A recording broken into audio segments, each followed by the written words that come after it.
Mesdames, messieurs, bon appétit. Merci.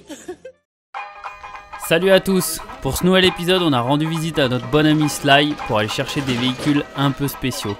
T'attaques la présentation? Ouais. Celle-là, c'est une moto bécane. Ça avance pas dans les montées, ça avance trop dans les descentes. Ensuite, 104 Peugeot, la suite du 101, 102, 103. Elle est plus lourde et normalement elle avance bien, mais là elle avance pas celle-là. Le chaudron, AV89 moto bécane. Un modèle hyper recherché. Première version avec la fourche à balancier. Ça vaut une fortune. 300 balles sur le bon coup. En plus d'être développeur ski pour Salomon, Sly fait partie du gang des Moby Boys, des bad boys d'Annecy qui écument les PMU et les terrains de pétanque sur leur monture 49,9 cm3 gonflée à bloc. Oh, ça m'émeut à chaque fois qu'elle démarre. Pour cet épisode, on avait prévu de faire appel à Django, mais il était sur un tournage Royal Canin. Du coup, on a dû se contenter de son maître, Adrien Coirier. J'aime ça.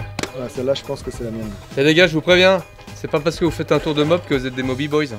Ok? Ok. Bon les gars, bonne route, hein, je vous laisse. Une boîte de cassoulet qui est en train de cramer là sur le feu. Allez. On avait l'ébrel et du courage. On pouvait faire le point sur un parking à Thônes pour partir sur les chapeaux de roue. Il restait plus qu'à faire l'attribution des bolides et les charger avec tout notre bordel de Moby Camper. Pour la marron. Pierre, pain, ciseaux. Ah putain. Ouais, mais moi j'ai celle du chef des Moby Boys aussi. Et même en mob, Adri gardait son esprit de compète des grandes années Freeride World Tour. Je suis bouillant. Là, je pense que je vais gagner la course. J'ai toujours rêvé d'accrocher le duvet sur la bécane. Les pleins étaient faits, les carbus réglés, on était parti pour une ascension record du col des Aravis. Allez, Born to be Wild. Ouais, bah, à pédale.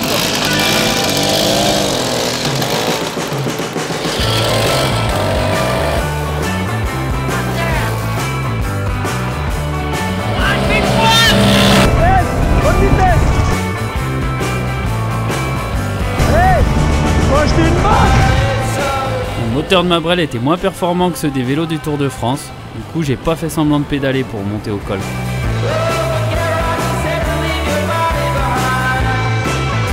Après des heures de route et déjà 10 km d'avalée, on était de retour au pays. On a fait une petite prière à Sainte-Anne, protectrice des voyageurs. Le fait que j'ai pas la moto pourrave. Puis on est allé installer le QG du Bon Appétit Motorcycle Club. Tout bon motard en amoureux de la liberté est toujours prêt à jeter la tente dans le talus pour une bonne nuit de repos. Ça me paraît un temps assez peu propice au camping. On verra. T'es motard ou t'es pas motard? T'es motard, t'as une tente de secondes. Je dors pas sans ma femme, hein.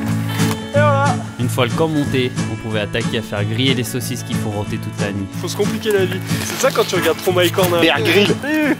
Hop, Tous au bûcher, ceux-là. tous au bûcher. Santé. Pas notre dernière nuit avant de crever de froid. Barbecue quand il neige, c'est quand même pas évident. Bon, on se fait de la gueule des Kosovars, mais là... Là, il rigolerait. Ça, c'est le meilleur moment de la journée, ça.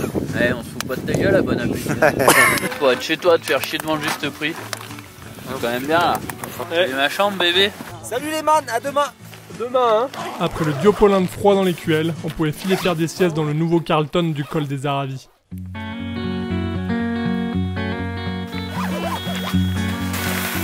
Pas très bien dormi. Le camping, c'est quand même pas le top.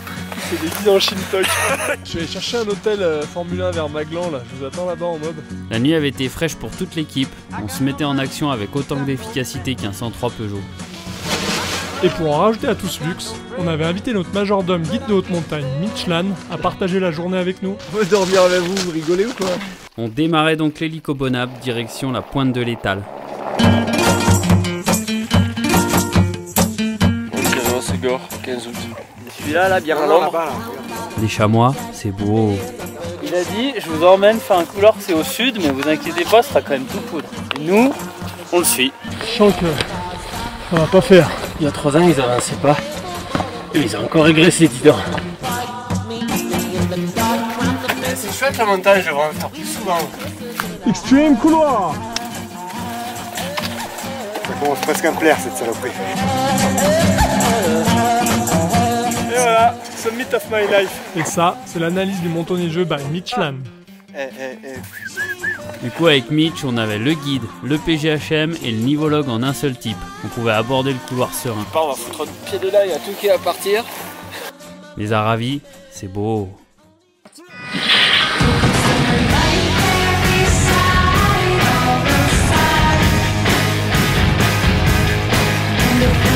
Right there.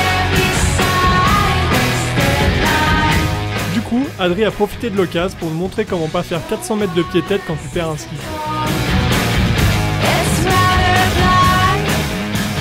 Au passage du petit verrou de glace, j'étais bien content de retrouver le corps mort de l'ami Mitchland.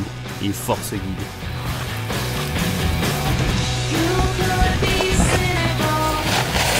On était sorti en un morceau du canyon, on pouvait dégommer la partie finale du couloir.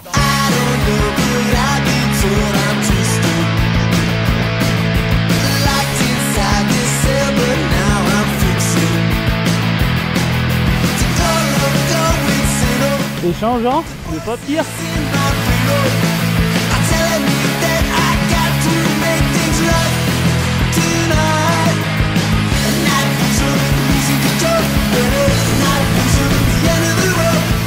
Et ça, c'est ce qui se passe après avoir pas dormi une nuit en tente. Coup du mort général. Ça s'arrête quand? Ça c'est jamais fini ces randos. Forcément. Ça là, ce merdier là, c'est mon sport. Est-ce que j'ai vraiment choisi? On terminait un beau couloir, on pouvait retourner à notre nouvelle passion, se faire arracher les bras par nos dragsters. On va pouvoir retourner ouvrir les tentes. Ouais, c'est ça, putain.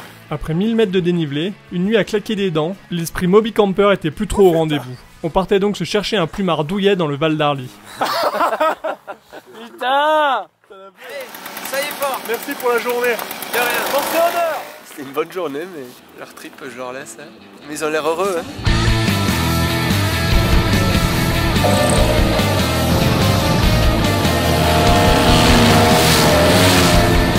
Arrivé à Flumet, on se sentait pas de se faire les gorges de l'Arly de nuit. Du coup, on a fait un pit stop dans un bar pour se trouver un petit hôtel. Et là, c'est le drame. Pendant notre pause au troquet, un petit trou du cul avait chouré le chaudron, fleuron de notre escadrille. Et c'était quoi comme mobile? On était mieux que les deux là. Oh merde! Le moral des troupes était à plat comme un vieux pneu crevé. Après avoir lancé un avis de recherche sur Facebook et cherché le chaudron jusqu'à minuit, on est parti se coucher en espérant qu'on le retrouverait le lendemain. Je sais pas si j'ai plus d'envie que dans la tente. Moi, je repars pas d'ici sans la bonne. Et miracle de la communauté, les Sherlock Holmes 2.0 de Facebook s'étaient passé le mot dans la soirée. James, le boucher de Flumet, l'avait retrouvé. Mon boucher, ce héros. Du coup, si vous passez à Flumet, végétarien ou pas, vous allez acheter une entrecôte et vous saluez James de notre part. Après ce yo-yo émotionnel, on était enfin de retour sur la route. La journée était bien entamée, mais j'avais encore un peu de mécanique à faire sur la bougie de ma bécane avant de fendre le bitume. La lettre la plus près du A à la meilleure moto. T ou R. Oh, tu vas me faire plaisir de sortir un Y là quand même. Oh, ok.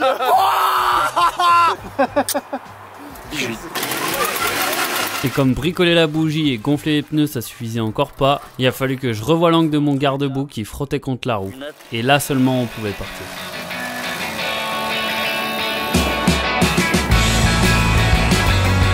Et 2 voitures doublées. On fendait la bise direction Saint-Nicolas-de-Véros. Et quand on roule à 20 km/h de moyenne, faut penser que les trajets peuvent prendre un peu plus longtemps. Putain, mais je suis collé au parquet quoi. On est donc arrivé à Saint-Nicolas vers midi où Mathéo Jacquemou nous attendait de pied ferme. Pour ceux qui ne connaissent pas l'oiseau, Mathéo est une grosse machine de la montagne. Il a fait 9 ans de ski alpin dont 1 an en FIS, il a passé son guide et entre temps il a gagné à peu près tout ce que tu peux gagner en ski alpinisme. Bref, c'est un peu le roi de l'hélico Bonap. Et comme il avait fait que 3500 mètres ce matin, il a décidé de ne pas prendre les remontées avec nous. Ouais, on se retrouve à l'épaule. À toutes. Ah, me fout la frousse. Là où il va nous griller, c'est sur les queues comme ça de télésiège là. Dénivelator avait réussi à monter aussi vite que nous en télésiège. Ouais, j'ai perdu. Pas beaucoup, je pense 2 minutes max. Il allait pouvoir nous faire découvrir son pays. Ah, je suis content que vous soyez là, tiens. Regarde ça. Bon, c'est pas le tout discuté, mais. Et en fait, on se vit à l'aise. J'arrive pas à les En remettre fait, dans le toute une rétro. histoire, mais c'est que du médiatique ça. Marc à ça, je crois qu'il va accélérer. Qu'est-ce qu'il fait là? Il va se faire mal. Alors? T'as vu, c'est bon? Bon, les gars, là, on a quand même mis 2 heures de plus que d'habitude. Avec nous, il a oublié de s'habiller à la montée. J'en ai même pris d'autres vestes. Mathéo nous a montré son petit couloir fétiche du secteur et nous a aussi montré qu'à la descente, il se dormait pas dessus.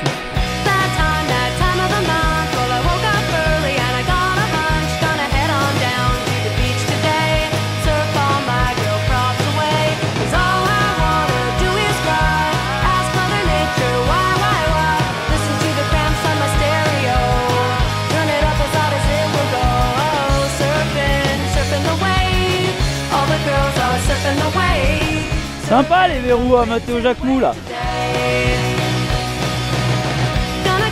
Restait plus qu'à enchaîner avec le classique du coin, le Mont Joli. Joli, mon Jojo. Tiens, Mathéo dans 20 ans, regarde. Je vais jouer à la sieste, mais on va faire de la peau. Ouais. C'est qui devant encore une fois? Là j'ai vraiment du boulot. Le Mont Jojo, c'est beau. La table d'orientation, normalement, on la voit pas avec la musique. Est-ce qu'il y a en bas, parce qu'on a encore de la mob à faire quand même, mine de rien. Mathéo, pour aller au championnat du monde, c'est quand tu veux.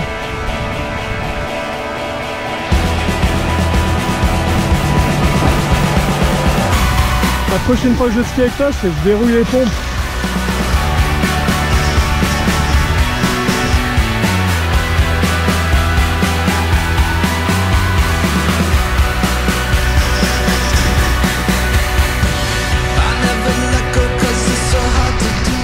À Beauvifreux, hein.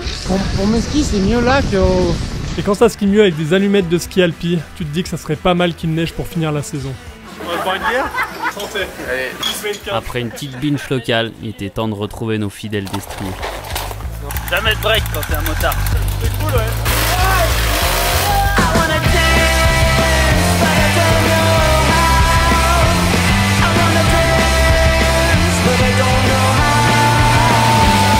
Cette fois-ci, on s'attaquait à l'asphalte pour un long trajet. Plus rien à foutre d'éviter les gorges de l'Arly la nuit. On filait direction Ugine. Et à la sortie des gorges, on avait tout notre fan club qui nous suivait.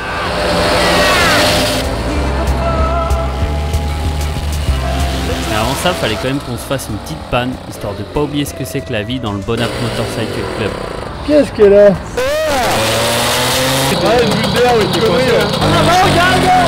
Après 2 heures de braille à 3 degrés, le moral des Moby Campers n'était toujours pas de retour. On s'est donc trouvé un petit plumard douillet à Faverges. J'ai mal au dos! Les mobs tankés au garage et une bière dans le cornet, on filait se reposer avant d'affronter notre dernière journée de ski à la Sandy. C'est parti. Elle fait du bruit maintenant celle-là. Le premier petit rituel du matin, fallait tirer les cartes pour l'attribution des mobs. 3. C'est encore la merde. Hein. Arrête de péter le ressent. Je prends le joker. Et comme on n'avait pas le courage de faire de la mécanique ce matin-là, on a sorti le joker pour la dernière journée. Et voilà.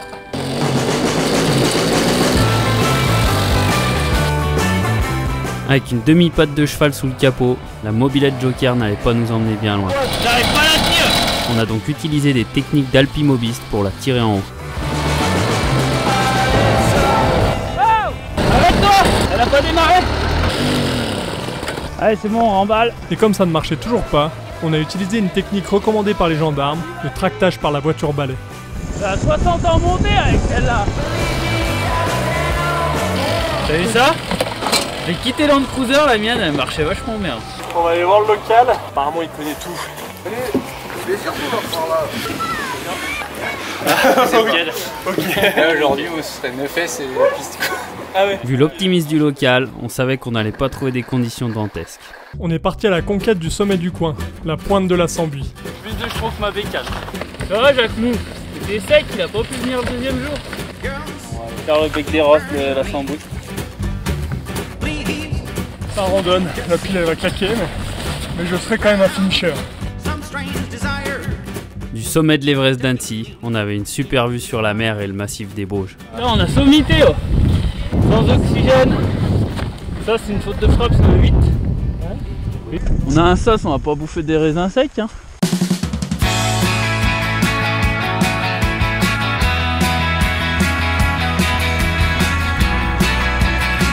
On vous cache pas que c'était un bon champ de mine et qu'on avait qu'une seule envie, retrouver nos mobs. Allez Adrien, c'est du ski pourri, c'est du ski bon appétit, hein.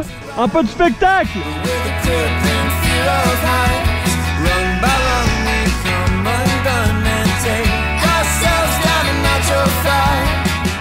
Oh la neige là, hein. Oh un dieu, sur les pierres là.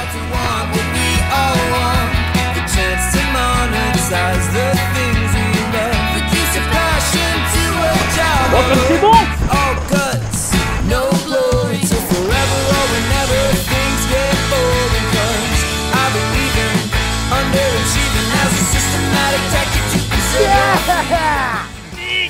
Là, vu, putain, le lac, ça.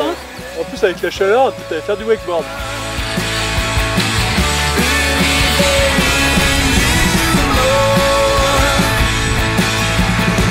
Non, Adrien, même au Trial World Tour, je pense qu'ils nous ont jamais fait courir dans des conditions aussi pourries.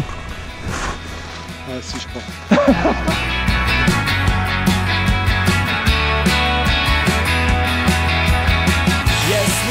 On était contents de retrouver nos meules, mais l'or noir commençait à se raréfier. Putain, je vais te siphonner nos propres mobs. Et aucun d'entre nous ne voulait sacrifier 1 mètre de bonheur sur son fidèle destrier. Oh le radin. Oh, il m'a mis trop. Je suis à sec, moi, elle démarre plus. C'est vrai que là, il a le bras lourd. Hein. D'ailleurs, ces quelques jours en Brel ont fait ressortir nos personnalités intérieures.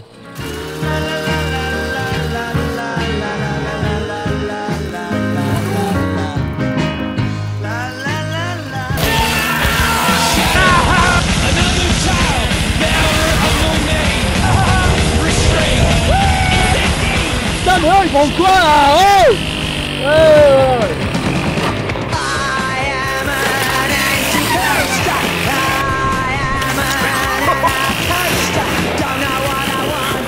Même si les conditions de neige étaient pas au rendez-vous, on a pris du bon temps à bouffer de la route sur nos mobilettes. On remercie particulièrement les Moby Boys de nous avoir fait confiance, toutes les mobs sont rentrées au bercail. Allez, on se retrouve dans 3 semaines pour le prochain épisode. Allez, ciao. Ciao. Ciao. Ciao. Ciao ciao. Celle-ci, tu la prends le soir au bistrot. Tu veux la démo? La mobilette valise. Tu rentres au bistrot, tu la poses là. 3 bières s'il te plaît.